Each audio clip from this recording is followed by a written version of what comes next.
महाराष्ट्री जी। मेरा प्रश्न यह है कि नाम बोल दो अपना। जूही जैन। हाँ।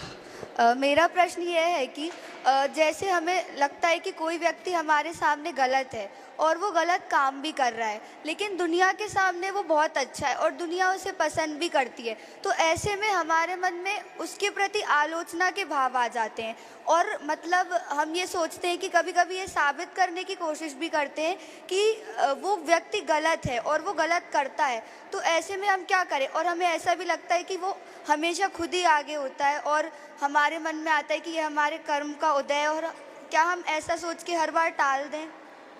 देखिए, अगर ऐसा कोई गलत व्यक्ति है तो उसके बारे में दो बातें विचारो। पहले ये देखो कि वो व्यक्तिगत जीवन में गलत है या सार्वजनिक रूप से गलत है। अगर किसी की व्यक्तिगत बुराई है, व्यक्तिगत कमजोरी है, कोई व्यक्तिगत रूप से गलती करता है तो उसकी वो जाने। समझ लो, मान लो कोई व्यक्ति है, धर्म क्षेत्र में आगे है और वो व्यसनी हो, शराब पीता हो, और दिख रहा है कि शराब पीने वाला आदमी धर्म मंचों में आगे आ रहा है।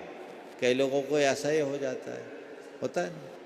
पर ये उसकी व्यक्तिगत दुर्बलता है ना, वो अपना नुकसान कर रहा है, पर अभी उससे समाज का प्रत्यक्ष रूप से तो कोई नुकसान नहीं हुआ ना।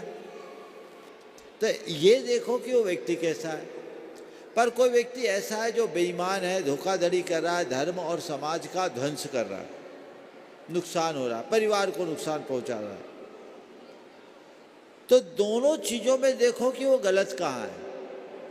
अगर व्यक्तिगत है तो उसको उसके हाल पर छोड़ दो, और सार्वजनिक रूप से समाज के हित में अगर वो बाधक है तो हमें चाहिए कि समाज के कुछ जिम्मेदार व्यक्तियों तक पहले कोशिश करो, अगर उस व्यक्ति तक खुद बात कर सको, लेकिन तुम लोग इतने छोटे क्यों कर नहीं पाओगे, तो किसी जिम्मेदार व्यक्ति के ऊपर तक बात पहुंचा दो विथ प्रूफ, और ये कहते हुए कि ऐसा करना मेरी जिम्मेदारी से मैं बता दिया, और अपने आप को न्यूट्रल कर लो, तटस्थ हो जाओ।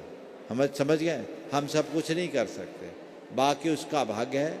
और उसके बारे में जो व्यक्तिगत रूप से गलत है और फिर भी समाज धर्म के क्षेत्र में आगे आ रहा है, तो उसके लिए सोचो, पॉजिटिव सोचो कि शायद अब वो सुधर जाए।